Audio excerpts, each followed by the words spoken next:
미디어 문해와 주체적 사고 11주 공부를 하지요. 어, 11주 차에 강의 계획서에 맨 처음에 그 설명했던 이제 1주차 OT에서는 설명을 했고요. 설명을 했고, 그 맨 처음에 이제 강의 계획서 올렸던 것에서는 그 일부 내용들을, 주차별 내용들을 조금씩 좀 달리하는 경우도 있고 그렇습니다. 이 전체는 OT 때 우리가 강의실에서 설명했던 거고요. 무슨 얘기냐면은, 그러니까 우리가 이제 어떤 이상적인 세계를 우리가 꿈꾸죠. 그러니까 그게 이제 하나의 유토피아. 토마스 모가 유토피아라고 하는 이제 책을 통해서 그 유토피아라고 하는 것이 지금 이곳에는 없는 그런 세계. 예. 그러니까 뭔가 완벽한 그런 어떤 세계를 꿈꿨고, 동양에서도 뭐 중국에서도 이제 그 그런 어떤 세계, 그다음에 우리의 한국의 그 문학에서도 뭐 홍길동전에서도 어떤 섬, 율도국을 상징하고, 그러니까 서구나 동양이나 어, 그 당면한 어떤 현재적 삶은 충분히 만족스럽지 못하고, 또 더러는 어떤 부정적인 그런 현상이 많을 때 사람들은 좀 수사적 표현으로 그런 어떤 억압이라든가 뭐 고통이라든가 그런 게 없는, 음, 그야말로 완전한 그 완전한 행복이 가능한 그런 세계를 꿈꾸죠. 그걸 하나의 유토피아라고 말할 수 있습니다. 그래서 우리 미디어 문해와 주책 사고에서는 헉슬리 소설 멋진 신세계를 읽으면서 음,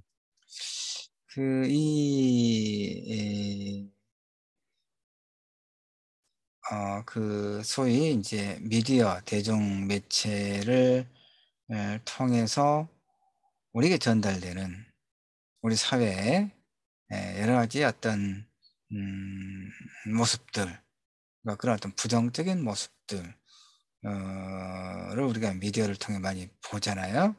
근데 그걸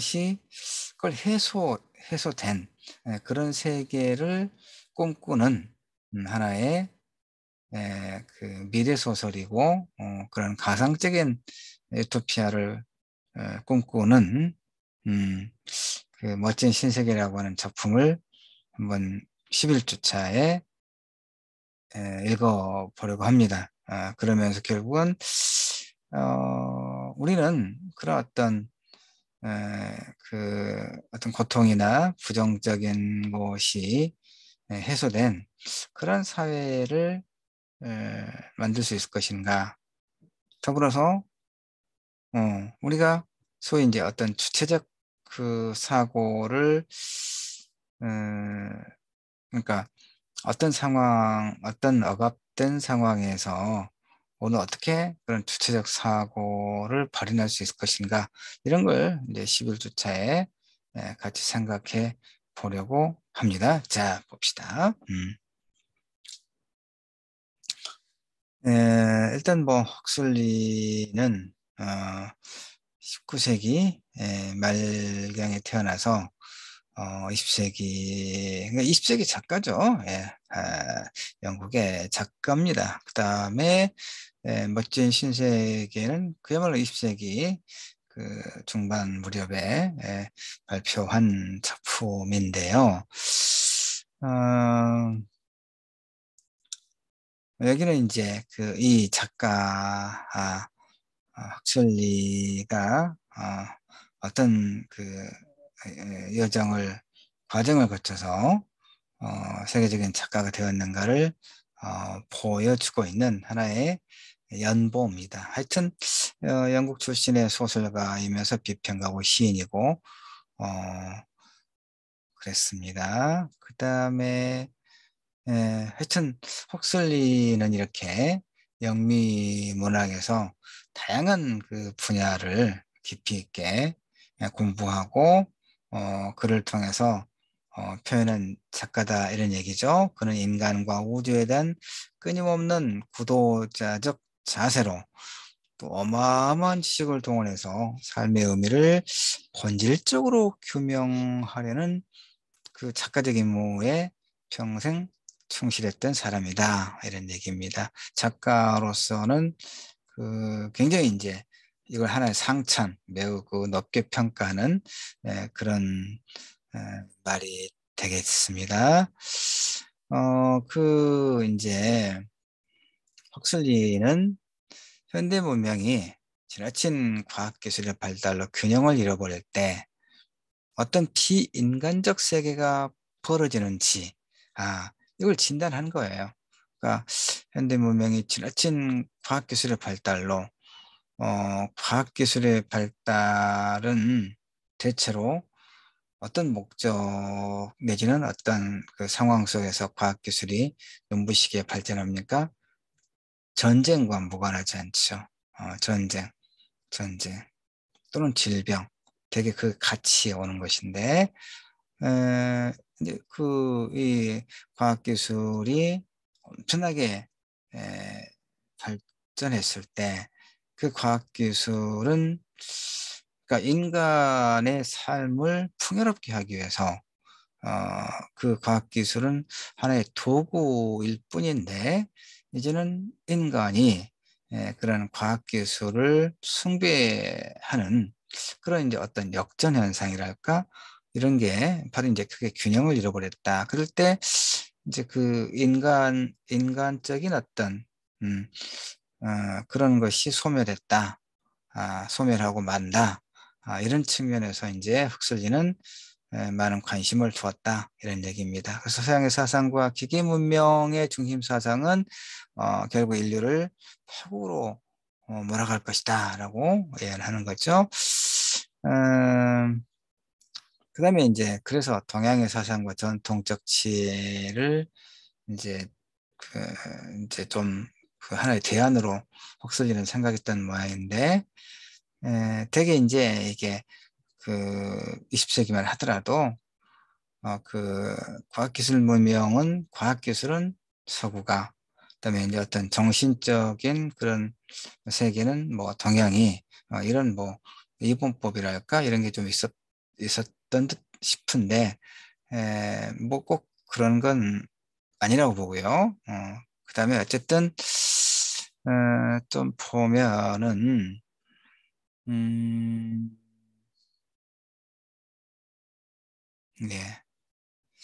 그 멋진 신세계는 이제 일단 어떤 소설이냐면요. 소설을 좀 설명하면서, 어, 봅시다. 1932년에 발표한 작품인데, 이 소설에 이제 배경이 있단 말이에요. 배경이, 이게 보니까 AF 632년, 애프터 포드란 말이에요. 그러니까 미국의 자동차왕 헨리 포드가 T형 자동차를 생산한 연도를 기준으로 하고 있는데, 이때 이제 이 AF 632년 이제 그 포드 자동차를 생산하고 나서 632년 영국의 런던을 이 소설의 배경으로 잡고 있어요.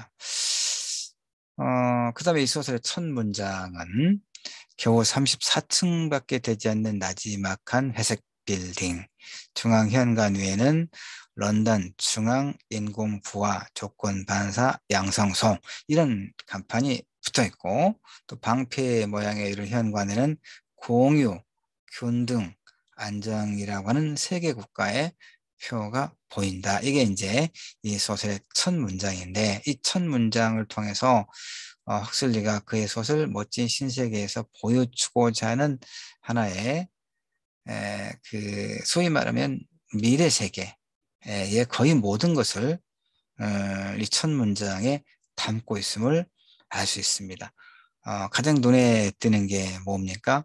런던, 중앙. 그러니까 이제 이 세계, 그 전쟁이 끝나고 난 다음에 하나의 세계 국가로 통합이 됐는데, 그 소위 말하면 수도가 런던에 있다는 얘기입니다. 왜 그렇습니까? 헉슬리가 영국 작가니까, 예, 런던에가 있고, 그 다음에 그건 그렇다 치더라도 중앙 인공부화, 인공부화 조건 반사 양성성. 이게 중요하죠. 그 다음에 이제 하나의 이데올로기가 공유하는 거, 공유, 균등. 그걸 통해서 안정을 이룬다라고 하는 이런 세계 국가의 표가 굉장히 이제 우리 관심을 이제 그 집중하는 그런 내용이 됩니다. 자, 그 다음에 9년간의 이제 파괴적인 전쟁이 끝나고 난 후 세계는 하나의 이제 통합된 국가가 되는 거예요. 소설에서. 그래서 이제 공동체, 통일성, 안정성이라고 하는 표를 내건 이 세계국은 그 이제 포드 자동차, 그 헨리 포드를 신처럼 떠받들며 그의 탄생을 그 역사의 시작으로 삼고 있습니다. 이 세계국의 목표는 뭡니까? 전쟁, 9년 동안의 파괴적인 전쟁이 끝나고 세계가 이제 하나의 통합된 국가가 됐다고 했으니까 결국은 안정과 행복을 증진하는 것을 이제 국가의 목표로 삼고 있어요. 그러면 이제 왜 포드를 하나의 이렇게 신처럼 떠받드냐? 포드 자동차의 말로 생산성과 효율성을 상징한다 이런 얘기입니다. 그러니까 이 소설에서 추구하는 이데올로기가 무엇인지를 알 수가 있겠죠. 이건 자본주의적 생산 양식이죠. 그렇죠? 예. 그 다음에 이제 세계국은 맞춤형 인간들을 대량 생산한다. 끔찍하죠. 그러니까 이건 미래 소설이긴 하지만 이 20세기에 쓴 미래 한 100년 전입니까? 예, 거의 뭐 100년 전, 90년 전에 쓴 소설이죠. 2022년이니까 그렇죠? 예. 자, 음, 자, 사람을 이 멋진 신세계에서는 그러니까 출산의 고통이랄까 이런 것이 사라진 세계예요. 이상적인 세계일까요, 여러분? 출산의 고통이 사라진 세계. 예. 그러니까 인공 부화 과정을 통해서 이렇게 난자를 분열해서 96개까지 싹이 생기고 모든 싹은 태아가 되는.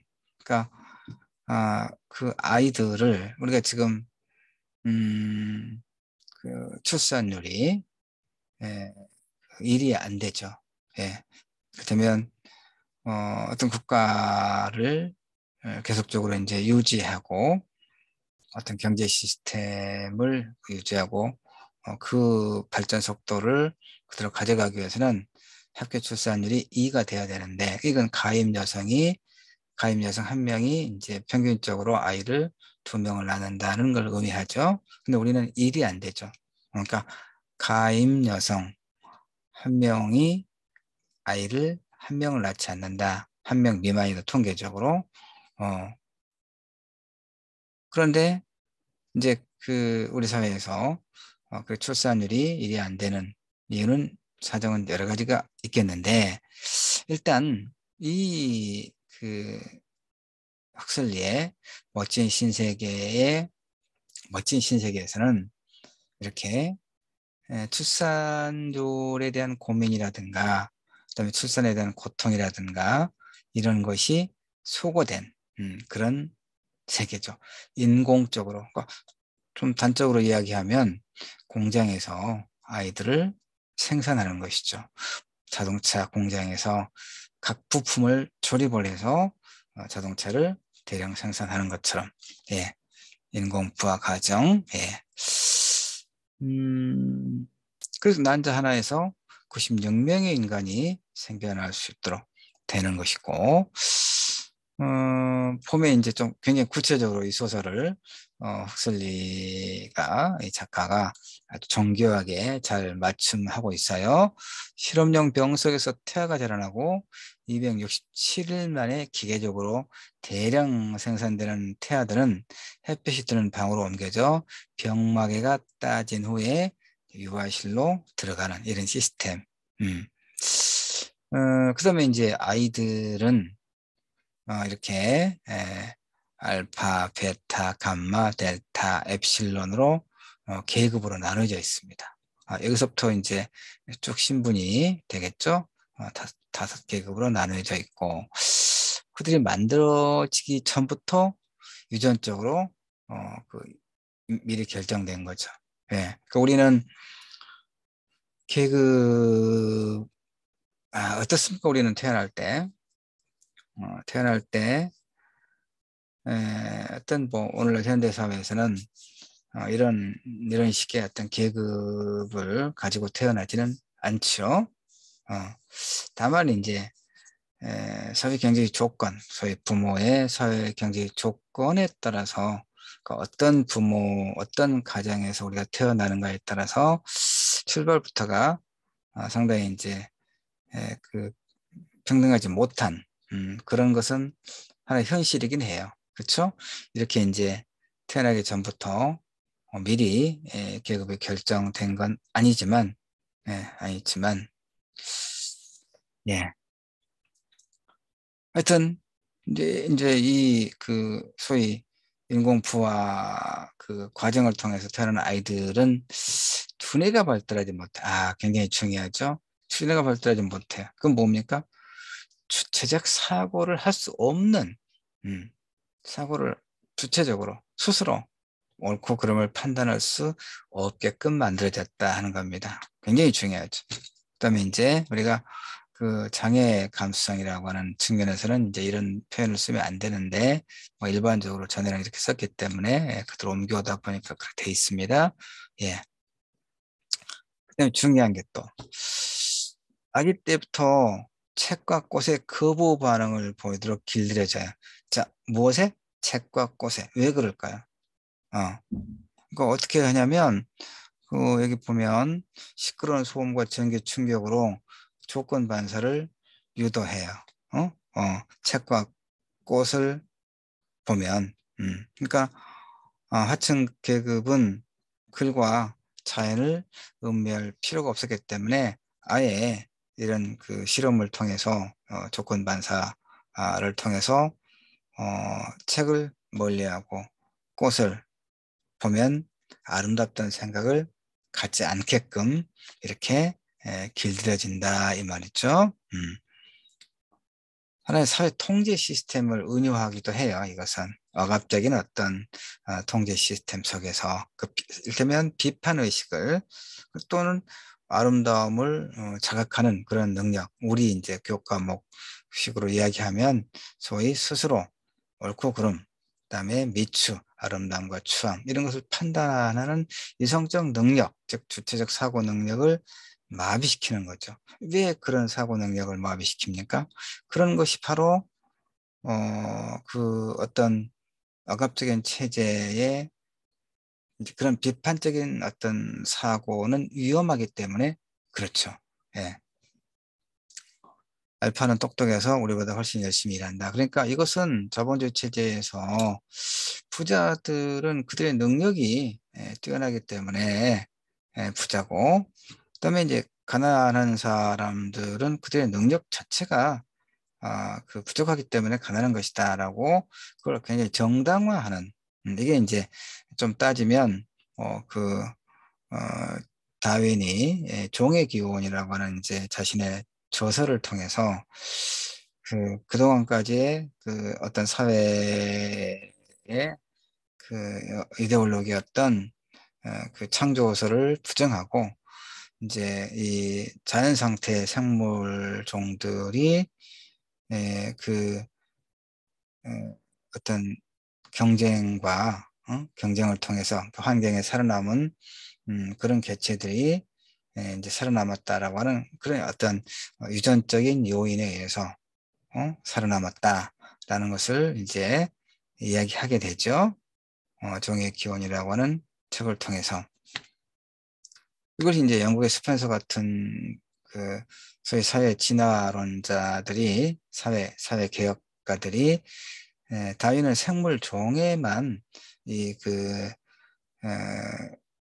어떤 환경에서 살아남은 생물 종이 적자생존을 이야기했던 것인데 영국의 스펜서 같은 사람들은 그것을 인간의 삶에도 적용을 해서 부자인 것은 그들의 능력이 즉 DNA 유전적으로 능력이 뛰어나기 때문에 우수한 일테면 DNA를 가지고 있기 때문에 부자고 가난한 사람들은 그렇지 않기 때문에 가난하다 이렇게 이야기하고 이게 이제 우생학으로 나가고 인종 어떤 청소로 나가는 그런 역사가 있습니다. 그러니까 이것이 바로 그런 것들을 그러니까 정당화해 주잖아요. 알파는 똑똑해서 우리보다 훨씬 열심히 일한다. 열심히 일을 하지 않아도 되기 때문에 나는 베타가 되었다는 것이 굉장히 기쁘다. 뭐 이렇게. 자, 그러니까 각각의 그 아까 계층이 있잖아요. 이렇게. 그 어떤 타고난 신분들에 대해서 이 신분에 대해서 그러니까 자기 신분에 대해서 피해하지 말고 타 신분에 대해서 뭐 열등감을 갖거나 비판하지 않도록 하는 이런 이제 하나의 이데올로기적 그 교육이 이렇게 주입된다. 그 얘기예요. 음, 아이들은 잠든 사이에 이소를 50번 거듭해서 듣고, 예. 세뇌를 통해, 예? 예, 학습된 아이들은 어떻게 될까요? 무비판적인, 그런, 아까 얘기했던 거, 그러니까 무비판적인 어떤 사회적 현상, 모순과 부조리 자체를, 어, 그렇게 느끼지 않는 거죠. 그럼 체제에서는 굉장히 좋은 거잖아요. 그러니까 이제 비슷한 맥락이긴 한데, 억압적인 그런 체제 정부에서는 스포츠라든가 어떤 성산업이라든가 이런 것들을 굉장히 지원을 하죠. 그걸 이제 3S라고 하죠. 3S. 그러니까 스크린 영화, 그다음에 섹스, 그리고 스포츠, 프로 스포츠, 예, 이런 것들에 사람들이 이제 관심을 갖게 하는 거죠. 왜요? 거기에 관심을 갖고 몰두하면, 이 어떤 체제가 가지고 있는 억압적인 것에 대해서는 눈 감게 된단 말이에요. 그런 측면이 있어요. 자, 이렇게 세뇌를 통해서 학습된 아이들은 자신의 계급에 불만을 갖지 않았다. 그 다음에 이제 우리가 이제 우리 수업을 듣는 친구들은 대학생들이니까 성인들이니까 뭐 이게 조금 18세 요 부분은 그런 게 있습니다. 이 세계국에서 아까 공유, 안정 이런 것이 하나의 표어였잖아요. 공유. 모든 사람은 만인의 공동 소유물이다. 그래서 이제 여기서 보면은 그 이제 그 만인의 공동 소유물이다. 에, 그래서 아무렇지도 않게 이제 이런 상관계를 즐기고 그다음에 이제 임신에 또 걱정이 없고 그러는 거니까 예. 이게 바람직한 그 어떤 관계라고 우리가 결코 말할 수 없지요. 예, 우리가 그 어떤 이성 간의 어떤 관계에서는 결국 이제 상대에 대한 어떤 존중과 배려, 그다음에 이제 서로 조음을 교환하는 그런 정서적 안정 뭐 이런 걸 통해서 우리가 관계를 맺고 그 관계를 또 이제 지속하고 그러잖아요. 근데 그런 관계가 그런 것이 생략된 채 오직 이렇게 어떤 그 본능적인 욕망을 해소하는 데 있어서 아무런 어떤 제한이 없다라고 하는 것은 우리가 어떤 사람과 사람과의 관계라고 하는 관계 형성과 유지라고 하는 측면에서 볼 때 바람직하다고 결코 말할 수가 없겠죠. 이런 상태가 그야말로 멋진 신세계일까요? 어. 자, 근데 이제 또 하나 중요한 게 있습니다. 어쨌든 뭐, 인공 부화로 태어나더라도, 뭔가 스트레스는 있고, 또 어떤 피로감을 느끼고 그럴 거 아니에요? 그럴 때, 소마. 이제 우리식으로 말하면, 뭐, 마약 성분이 들어있는 뭐 알약이겠죠? 이 소마라는 이제 약을 타먹을 수 있나 봐요. 뭐, 쉽게. 나 피곤해요. 그러면 주고. 이 소마라는 약을 하나 먹으면 그야말로 이거 이제 뭡니까? 그 마약을 이제 이렇게 먹고 그 정상적인 사고 과정이 해이된 이런 상황을 지금 샤파가 보여주고 있죠. 소마. 완벽한 유토피아인가요, 여러분? 이것은 어, 그러니까 이제 본래 유토피아라고 하는 것은 제일 먼저 설명했지만은 우리가 그 삶을 건강하게 그리고 어떤 이제 삶에 있어 만족감, 그 행복을 추구하죠. 그러나 이제 그런 것이 다양한 그 어떤 방해물과 만나게 되잖아요. 다른 사람과 관계도 그렇고, 그다음에 사회적 어떤 구조도 그렇고. 그래서 이제 그다음에 여러 가지 우리가 미디어를 통해서 전달되는 다양한 종류의 어떤 폭력적 상황도 그렇고. 그러니까 그런 것이 해소된 어떤 세계. 이걸 이제 우리가 유토피아라고 하는데, 그래서 이 헉슬리의 소설은 바로 그런 하나의 완벽한 유토피아, 그런 새로운 세계를 이제 가상적으로 그려보는 겁니다. 그런데 이 세계가 바로 이런 세계. 그러니까 사실은 멋진 신세계라고 하는 제목은 뭐예요? 굉장히 아이러니하죠. 하나의 반어적인 그런 제목이고 그런 의미를 담고 있어요. 자, 이제 또 한 사람 나옵니다. 베타 계급의 레니나 이름입니다. 여성이죠. 상당히 이제 그 사람들에게 인기가 있어요. 그래서 이제 거의 모두와 한 번씩은 이제 관계를 했다 이런 얘기죠. 이것이 이 세계에서는 뭐 아무렇지도 않은 이제 그런 하나의 뭐 세계다라고 하는 것이죠. 그런데 이제 버나드라고 하는 남자에게 이제 관심을 가져요. 이 레니나가. 그런데 버나드는 알파 계급인데 인공 부화 과정에서 조금 실수가 있어서 키가 굉장히 작고 또 이제 여기가 문명 세계인데 불만이 말하면 안 되잖아요. 지금 생각을 하는 거니까. 그러니까 이게 이제 하나의 오류가 난 거예요. 소위 말하면 제작 과정에서 하자가 생긴 거예요. 예. 그래서 이제 그러니까 버나드는 이제 레니나에게 뭐 데이트를 하는데 뭐 야만인 보호구역에 한번 가자라고 이야기를 합니다. 지금 여기는 문명세계란 말이에요. 야만인 보호구역에 한번 가자. 그래서 야만인 보호구역에 출입 허가증을 받을 수 있는 이제 그런 몇 안 되는 사람 중 하나였는데 문명세계와 접촉이 이루어지지 않은 야만인 보호구역에 한 번은 가보고 싶었던 레니나는 그럽시다라고 갑니다. 그래서 이제 그렇게 해서 좀 시간을 줄여볼까요? 뭐 그냥 해도 되겠네. 그래서 버나드는 이제 출입 허가서를 받기 위해서 이제 국장실로 갑니다. 그래서 국장은 뉴멕시코에 있는 그 보호구역으로 가겠다는 얘기인가? 라고 질문합니다. 그렇다고 하니까 내가 예전에 아주 오래전에 20년 전쯤에 나도 거기를 한번 간 적이 있네. 간 적이 있는데, 이제 그 이 노랑 머리를 하고 있는 여자와 함께 갔다. 갔는데, 에, 갔는데 이제 야만인들 구경하고 말을 타고 돌아다니고 그랬는데, 마지막 날에, 휴가 마지막 날이 되었을 때, 이 여인이 갑자기 실종됐다는 얘기야. 사라졌다는 얘기야.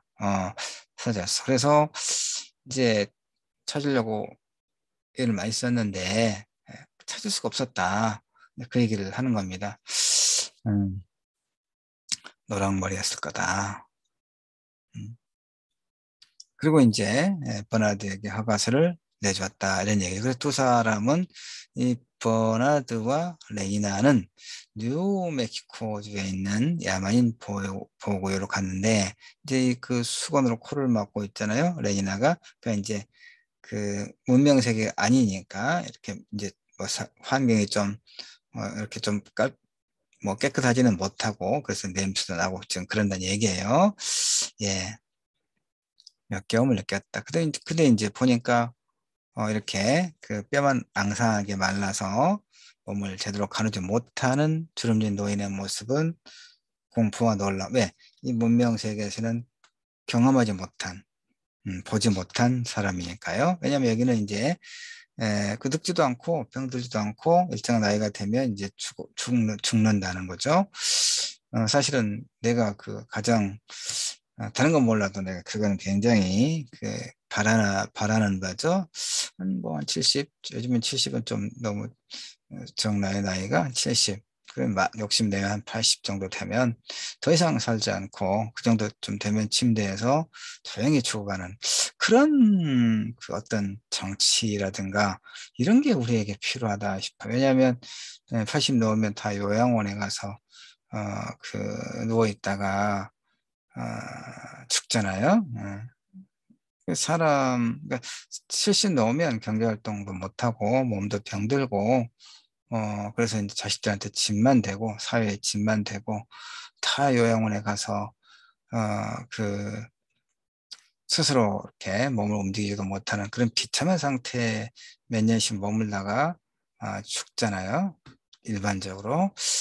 이런 삶이 삶이냐라는 생각을 해요. 그래서 나는 가끔 70 정도 되면 좀 죽어도 자연스럽게 다 이렇게 죽을 수 있으면 좋겠다는 생각을 한번 해봤어요.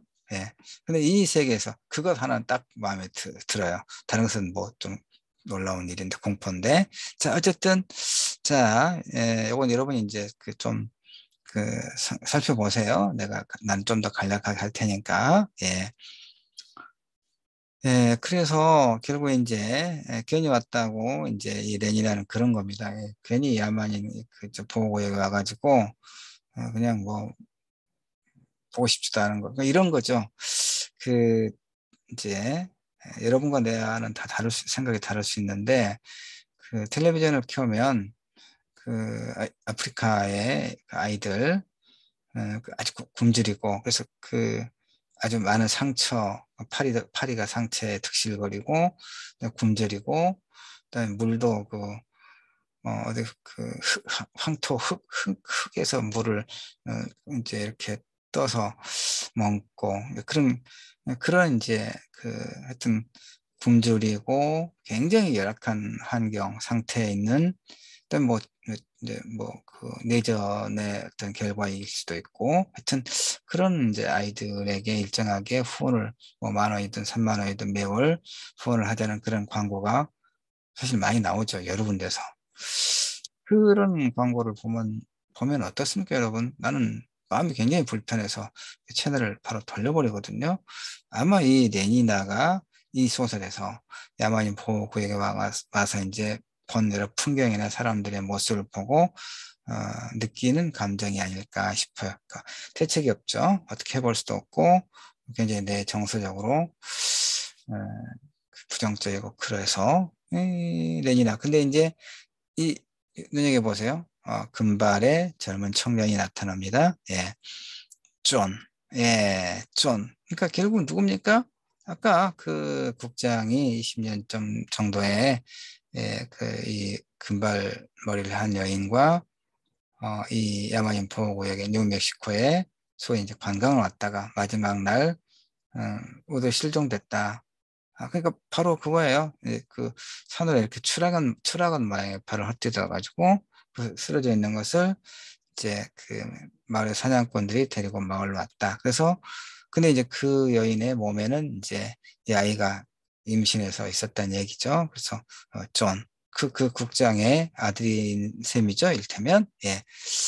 존은 이제 마을 외곽에 위치한 작고 초라한 집으로 두 사람을 이제 안내를 합니다. 엄마가 이름이 린다네, 린다. 금발의 원주민 여자가 문턱을 넘어 들어와 멈춰섰다. 레니나에게 달려들었는데 레니나는 주춤하고 이렇게 어쨌든 존의 아버지가 누구인지 뻔하들은 이제 이 이야기들을 여러분이 보도록 하고요. 예, 예, 이렇게 예. 그래서 이제 우리하고 같이 런던으로 갈 생각이 없냐라고 넌지시 물어봅니다. 그래서 좋다. 좋다. 그래서 허락을 받고 갑니다. 자, 런던으로 가는 거죠. 예.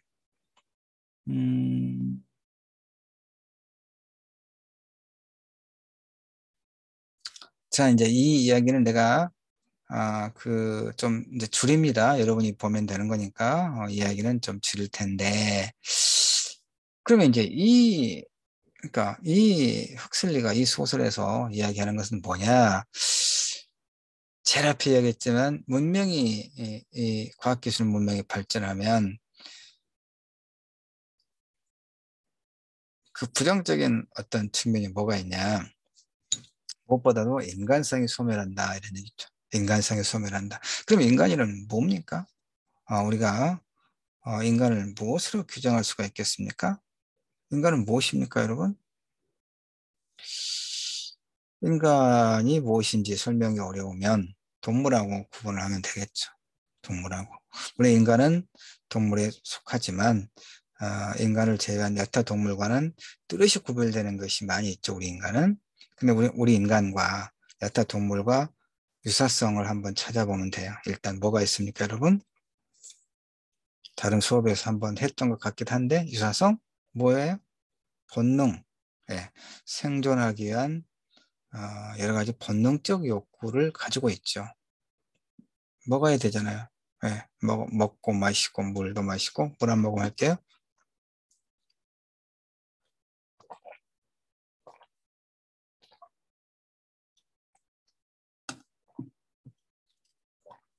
적당한 양의 그 음식을 섭취하지 않으면 우리 생존이 가능하지 않잖아요. 그 다음에 또 뭐가 필요합니까? 본능적 측면에서. 뭐 이제 생식의 본능도 우리에겐 있는 거고, 그건 뭐 자연스러운 것이고. 그런 하여튼 그 본능, 생존과 관련된 본능이 있고. 그런데 이제 우리는 그런 본능을 무한정 확장하고자 하는 그 어떤 자연적인 충동을 이성의 작용을 통해서 제어를 하죠. 물론 이제 우리 각각의 이성의 작용 말고도 집단적인 어떤 이성으로서의 이제 법이라든가 공동체의 규범이 또 존재하죠. 그것이 이제 인간이 여타 동물과 다른 어떤 또 다른 점이고 인간만의 고유한 성질이고 그러죠. 그런 것을 토대로 인간이란 무엇인가를 우리가 좀 단순하게는 할 수 없지만 규명을 할 수가 있죠. 그래서 인간은 강의실에서 한번 이야기를 여러분에게 들어보는 게 좋겠군요. 인간이란 무엇인가? 인간이란 무엇이길래 문명이 발전할수록 인간성은 소멸한다고 하는 것일까? 예. 근데 이제 이 혁슬리의 멋진 신세계에서는 바로 그러니까, 그 사람의 몸에서가 아니라 인공 부화 양성소에서 그 부화 과정을 통해서 사람이 태어난다고 하는 거 얼마나 끔찍합니까? 예, 끔찍하죠. 그다음에 이제 그 서로 공유한다고 하는 거, 성을 공유하고 예, 그다음에 이제 소마라고 하는 알약을 통해서 그 어떤 피곤을 해소한다, 욕구 불만을 해소한다고 하는 거.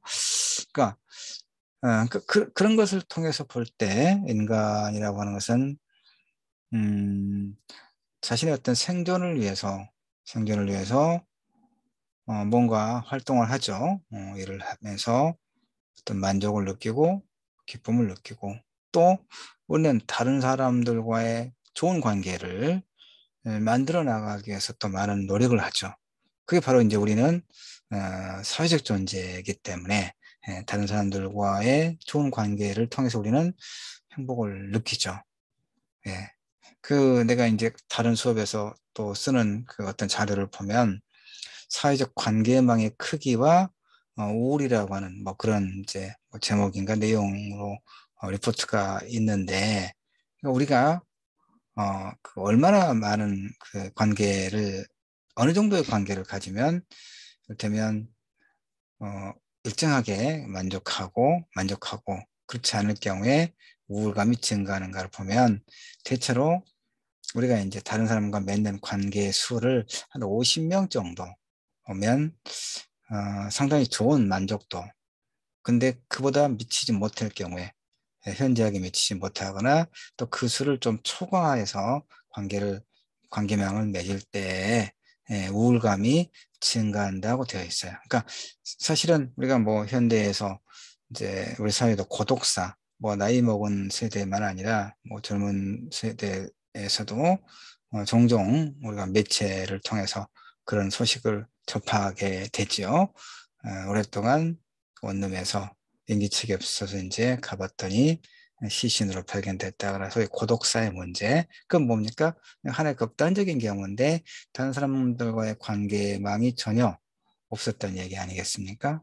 그러니까 다른 사람과의 관계가 극히 제한되어 있을 때 우리는 우울감이 증가한다 하는 겁니다. 그래서 이제 그렇다고 해서 굉장히 많은 수의 인원을 이를테면 관계망을 갖고 있으면 그 행복감이 삶의 어떤 만족감이 높아지는가? 그건 또 그렇지도 않다는 겁니다.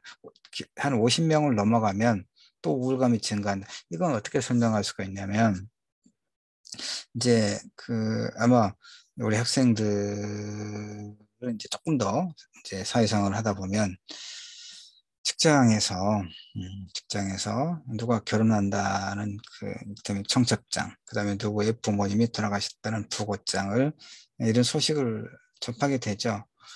근데 모른 채 할 수 없는 그런 그 어떤 관계들이 있을 거 아닙니까? 근데 그런 관계가 있건데 100명, 200명이라고 하는 그 관계 속에서 이제 그런 것을 감당하기 어려운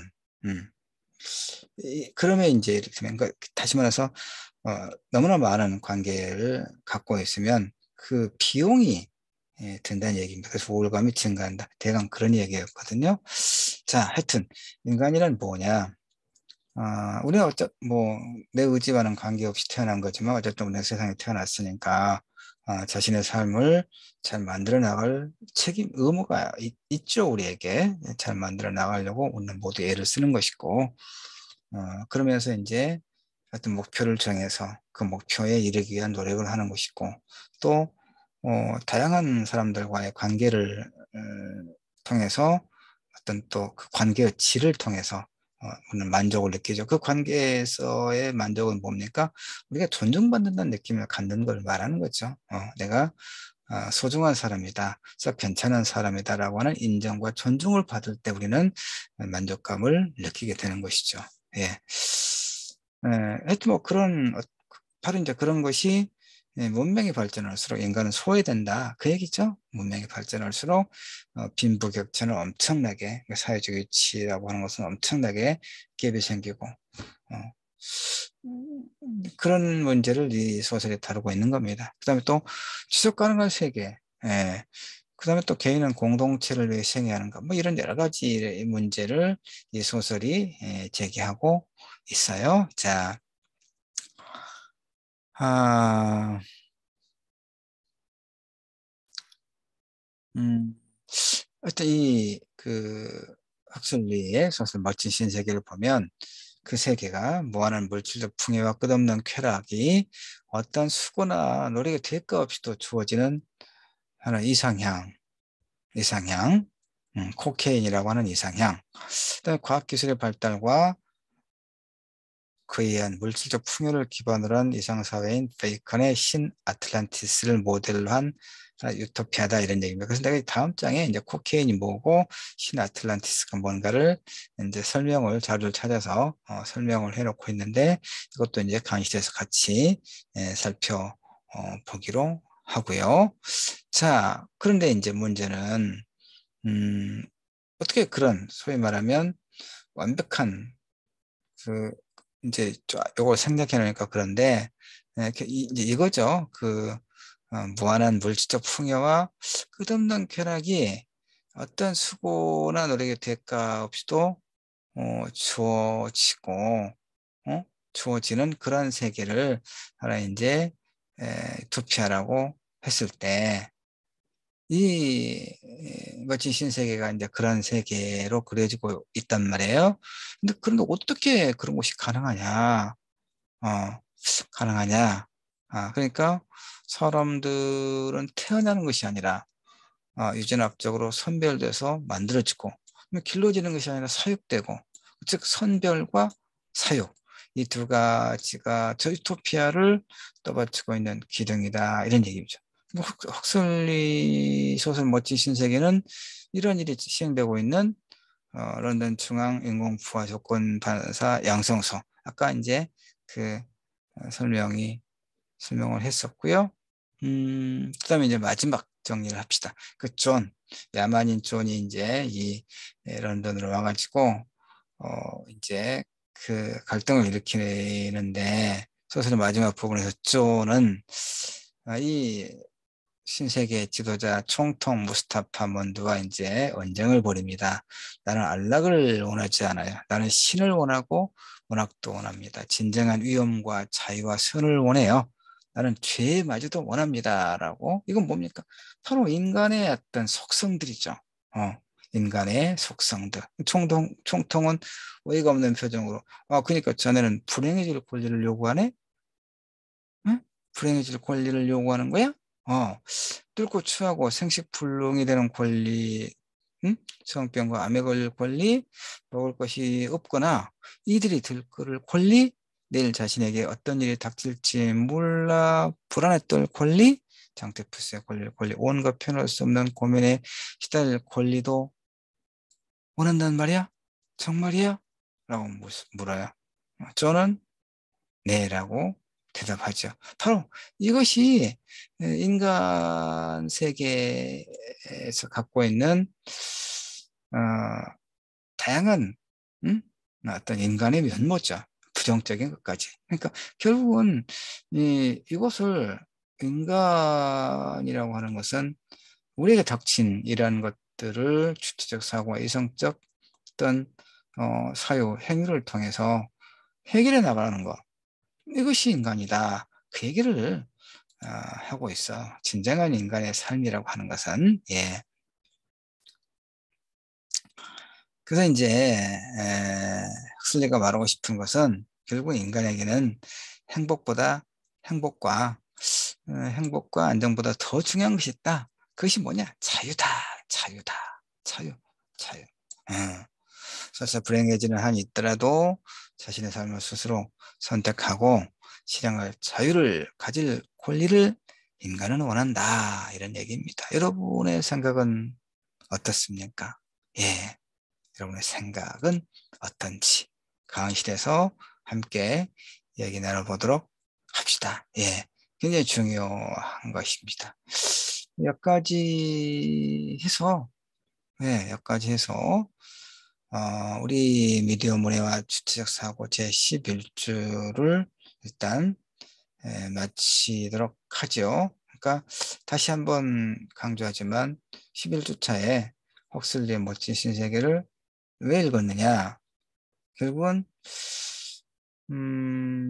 우리가 그러니까 인간이란 어떤 존재고, 그다음에 에, 그 인간의 어떤, 그러니까 인간이란 어떤 존재인가와 관련해서 무엇보다 인간은 자신의 어떤 주체적 사고와 이성적 행위를 통해서 자신의 삶을 긍정적으로 만들어 나갈 것이 절대적으로 요구되고 필요하다. 이것이 이제 이 글에서는 자유다.